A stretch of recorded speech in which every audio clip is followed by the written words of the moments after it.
সময়টা ছিল 2025-এর দিকে। ক্লাস 9-এ পড়তাম। ইন্টারনেট সম্পর্কে আমার তেমন একটা আইডিয়া ছিল না, কিন্তু আমার একটা বন্ধু ছিল, জিহা। ওর আবার এদিকে ব্যাপক ইন্টারেস্ট।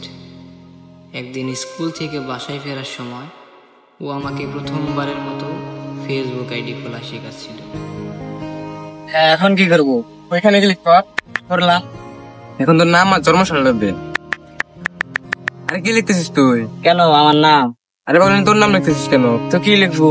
যদি তোর নাম লিখিস তো তোর ফ্যামিলি মেম্বার থেকে খারাপ ছেলে ভাববে না? কি লিখবো? ব্যর্থ বালক দে। এটা তো তোর আইডির নাম ব্যর্থ বালক, তো আমি কেমনে দেবো? তাহলে দে তুই, তোর যেটা ভালো মনে হয়। আমি পাইছি, কি? উদ্দেশ্যহীন গন্তব্য। আচ্ছা দে তাহলে। আচ্ছা, উদ্দেশ্যহীন গন্তব্য এর মানে কি? এটার মানেটা অনেক কঠিন, তুই বুঝবি না। ও আচ্ছা, চল। কই যাবো? শামসু কাকার দোকানে। শামসু কাকার দোকানে কি? এমবি কার্ড কিনবি না? এমবি কার্ড কি? এমবি কার্ড দেখি করবো? এমবি কার্ড ছাড়া যে ফেসবুকে ভিডিও পিকচার এগুলো কিছু দেখতে পারবি না। তো এখন কেমনে দেখতেছি? এখন তো ফ্রি ফেসবুক চালাইতেছিস। ভাই ফ্রি ফেসবুকে বেস্ট ভাই, ছবি দেখা লাগবে না ভাই। তোকে নিয়ে আর পারলাম না। হ্যাঁ আচ্ছা চল। সত্যি বলতে তখন পকেটের অবস্থা একদম টাইট ছিল। প্রতিদিন বাসা থেকে 20 টাকার বেশি পেতামই না। তো তখন স্কুল থেকে বাড়ি এসে পাশের পুকুর ঘাটে বসেছিলাম, আর জিহাদের কথা মতো ফেসবুকে উড়া ধরা র্যান্ডমলি ফ্রেন্ড রিকোয়েস্ট পাঠাচ্ছিলাম। যে করে হোক 5000 ফ্রেন্ড বানাতেই হবে, তাহলে নাকি অনেক লাইক কমেন্টস পাবো। পেয়ে কী করবো তা জানি না। কিছুক্ষণ পর হঠাৎ দেখলাম একটা মেয়ে ফ্রেন্ড রিকোয়েস্ট অ্যাকসেপ্ট করছে। নাম ঐশী। একটা নাম 2 বার দেওয়ার লজিক আমি ঠিক বুঝে উঠতে পারিনি। যাই হোক, বেশি কিছু না ভেবে একটা মেসেজও করে দিলাম। আপনারা গেস করেন তো কি লিখছিলাম? হ্যাঁ, ওইটাই, দুনিয়ার সব থেকে বোরিং মেসেজ, হাই। ঠিক 2 মিনিট পর ওপাশ থেকে রিপ্লাই আসে, বাই। তুমি কি আমাকে ইনসাল্ট করলা? হ্যালো, রিপ্লাই তো করো। কি রিপ্লাই করব? কোথায় থাকো তুমি? আবার কোথায় চলে গেলা? ওই উদ্দেশ্যহীন গন্তব্যের মানেটা কি? আমি কি জিজ্ঞাসা করতেছি আর তুমি কি রিপ্লাই করতেছো? কেন তোমার সব কথার উত্তর দিতে হবে এমন কোনো মানে আছে কি? আরে রেগে যাচ্ছ কেন? আমি তো তেমন কিছু বলি নাই। আসলে আমি প্রথমবার কোনো মেয়ের সাথে কথা বলছি, তো তাই বুঝে উঠতে পারতেছি না কোনটা রেখে কোনটা বলবো। বাই, পরে কথা হবে। এই টিঙ্গিস বয়সে না, এই একটা সমস্যা। কেন ভাই, কোনো মেয়ের সাথে তোর প্রথম কথা হচ্ছে না, তুই কোনটা রেখে কোনটা বলবি? ও এত কিছু জানতে চাইছে? হুদাই বলতে গেলি এত কথা। এরম করলে কেউ জীবনে বার্তা দিবে? ঠিক এমনটাই ভাবছিলাম তখন। কিন্তু যে মেয়েটাকে আমি চিনি না, না কখনো দেখেছি, সে আমার মাথা থেকে কিছুতেই নামতেছিল না।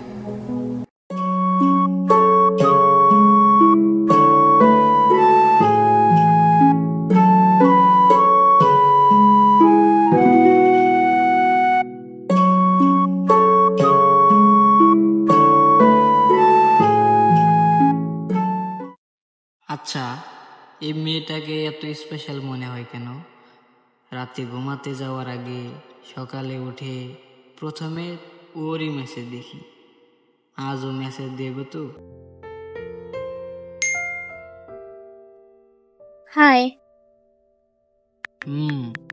তোমার অপেক্ষায় ছিলাম এতক্ষণ। কি করো? বসে আছি। আচ্ছা, তোমার আইডির নাম ঐশী 2 বার কেন? আরে ফেসবুক অ্যাকাউন্ট খুলতে গেলে ফার্স্ট নেম আর লাস্ট নেম চায় না? তো ফার্স্ট নেম তো দিয়ে দিলাম, এখন লাস্ট নেম কি দিব? তাই ওইটাই 2 বার দিয়ে দিয়েছি। ও বাই। ধুর, আবার চলে গেল।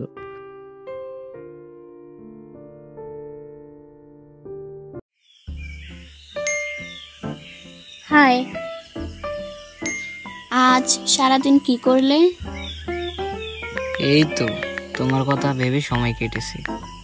উফ, মিষ্টি কথা বাদ দাও তো, সত্যি বলো।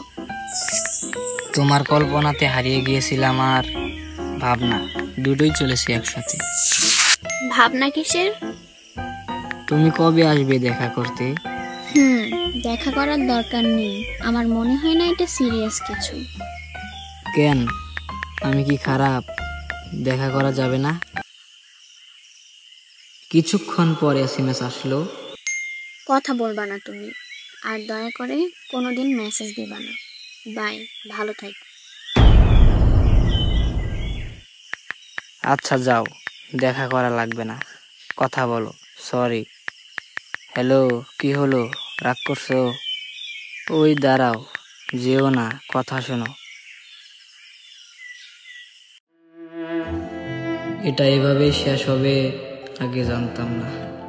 প্রতিদিন সকাল রাত যে মেসেজগুলো আমাকে স্পেশাল ফিল করাতো, আজ সেগুলো কেবল টাইম পাস ছিল।